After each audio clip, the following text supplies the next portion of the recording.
Maths academy में आपका स्वागत है। हमने प्रॉफिट लॉस एंड डिस्काउंट की वीडियो स्टार्ट कर रखी थी, चलो उसको स्टार्ट करते हैं। और एक बात को और आप हमेशा ध्यान रखें, जो प्रॉफिट लॉस और डिस्काउंट यानी अगर परसेंटेज की भी बात करूं, अगर ये क्वेश्चन आप बिल्कुल इजीली तरीके से करने चाहते हो तो आप 100 लेकर के क्वेश्चन को, किसी भी क्वेश्चन को वेरी इजी तरीके से कर सकते हैं। चले अब देखें कैसे। चले पहले इस क्वेश्चन को कर लेते हैं 61 को। किसी वस्तु की 25% लाभ और 20% लाभ पर विक्रय कीमत में 10 रुपये का अंतर है, तो उस वस्तु की लागत कीमत क्या है। ठीक है, ये बोल रहा है कि यदि किसी वस्तु की 25% लाभ और 20% लाभ पर विक्रय कीमत में 10 रुपये का अंतर है, तो सबसे पहले आप 25% लाभ मान लो कोई वस्तु 100 रुपये की आती है, ऐसे सीखो। कोई वस्तु 100 रुपये की आती है और उस पर आप 25% का लाभ ले रहे हो। 100 का 25% तो बच्चा बच्चा जानता है सर 25 ही होगा। तो 100 का अगर 100 वाली वस्तु पर 25% का प्रॉफिट हो रहा है, तो कितने में सेल करोगे आप उसको? 125 रुपये में करोगे या नहीं करोगे? 125 में।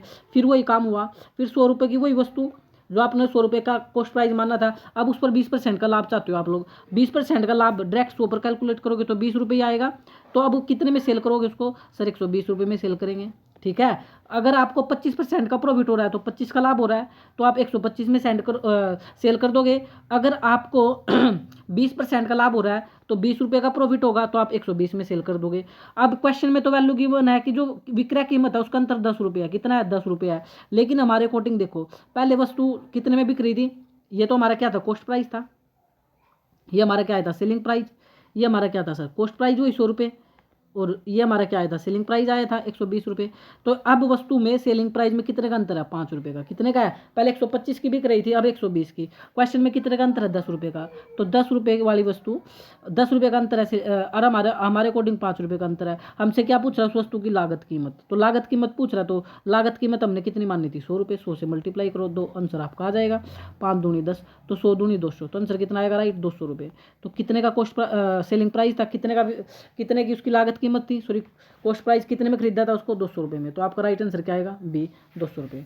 कर पाओगे आप? आराम से 100 पर कैलकुलेट कर लेंगे तो कहीं भी क्वेश्चन में दिक्कत आएगी नहीं। नेक्स्ट क्वेश्चन देखें।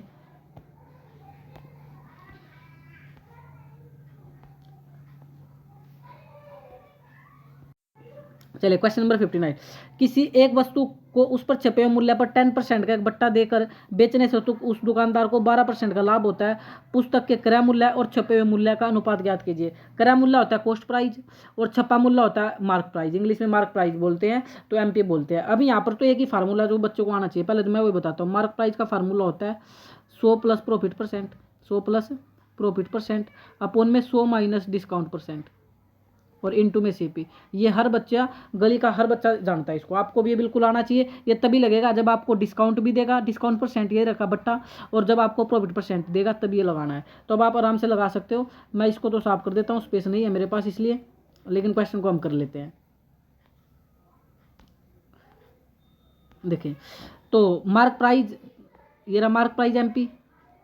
कितने का प्रॉफिट हो रहा है? 12% का। तो 100 में 12 जोड़ोगे तो 112 अपोन में 100 माइनस डिस्काउंट। 100 में से डिस्काउंट 10% घटाओगे, 100 में से 10 गया तो 90, मल्टीप्लाई में सीपी, मल्टीप्लाई में सीपी। तो अब इसको सोल्व करो। एमपी और सीपी एक तरफ ले आओ। एमपी और सीपी एक तरफ। सर क्यों एक तरफ क्यों लाए? क्योंकि अनुपात पूछ रहा है किसका? मार्क प्राइस का और किसका? कॉस्ट प्राइस का। हमसे अनुपात पूछ रहा है, अनुपात का मतलब बटे, इसलिए हम इसको बटे में ले आए मार्क प्राइस और सीपी को। अब यहाँ ये वैल्यू काट लो, अगर कटती है तो 2 से कट रही है। इसका आधा करोगे 45 और इसका आधा करोगे 56। कितना आएगा? 56। तो आंसर आएगा 56 बटे 45। अब कन्फ्यूज मत हो जाना, 56 और 45। अब या तो आंसर होगा 56 अनुपात 45 ए, या आंसर होगा 45 अनुपात 56। दे रखा गया 45 अनुपात 56, नहीं कोई ऑप्शन ही नहीं है। तो 45, सॉरी 56 अनुपात 45 नहीं दे रखा है, हमको दे रखा है सिर्फ 45 अनुपात 56। लेकिन वो तो क्वेश्चन के अकॉर्डिंग चलो ना। क्वेश्चन में हमसे क्या बोल रहा है? क्वेश्चन में पूछ रहा है कि कॉस्ट प्राइस और छपे मूल्य मार्क प्राइस में, यानी पहले कॉस्ट प्राइस बताना। कॉस्ट प्राइस कितना है सर? 45। तो आंसर आएगा 45 अनुपात 56, जो कि राइट है ए, 45 अनुपात 56। होपफुली आप इसको कर पाएंगे।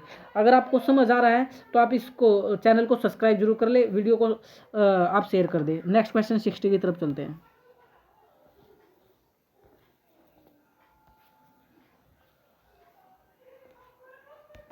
देखिए क्वेश्चन नंबर 60।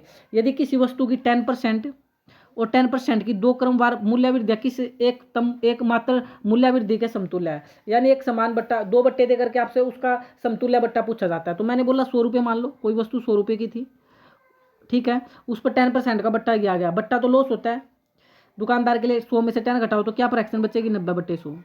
नेक्स्ट फिर आगे बढ़ो, फिर 10% का एक बट्टा और दे दिया, तो फिर 10% का बट्टा दे दिया, तो 100 में से 10 गया, 90 है तो 90/100।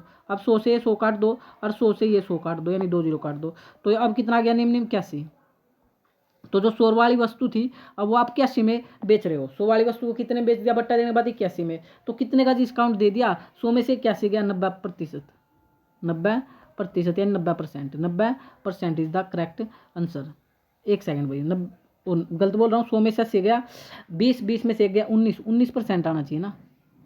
कितना आना चाहिए, 19।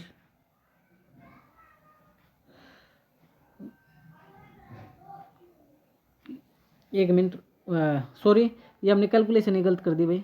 एक मिनट, नहीं कैलकुलेशन तो ठीक है। हाँ तो नहीं, निम्न कैसे, कैलकुलेशन बिल्कुल राइट है। 100 में से 80 गया, 20 में से 1 गया 19% इज द करेक्ट आंसर। तो 19% मेरे अकॉर्डिंग 19% होना चाहिए। बाकी मैंने तरीका बता दिया, अगर ये गलत भी हो गया हो तो आप लोग 100 रुपये मान करके उस पर फ्रैक्शन घटा के रख लेना। 10% की फ्रैक्शन क्या बचेगी, 90/100। इस 10% की फ्रैक्शन क्या बचेगी, 90/100। फिर कैलकुलेट करना, आपका भी आंसर अगर यही आता है 19% तो कमेंट बॉक्स में भी जरूर डाल दे। जय हिंद, जय भारत।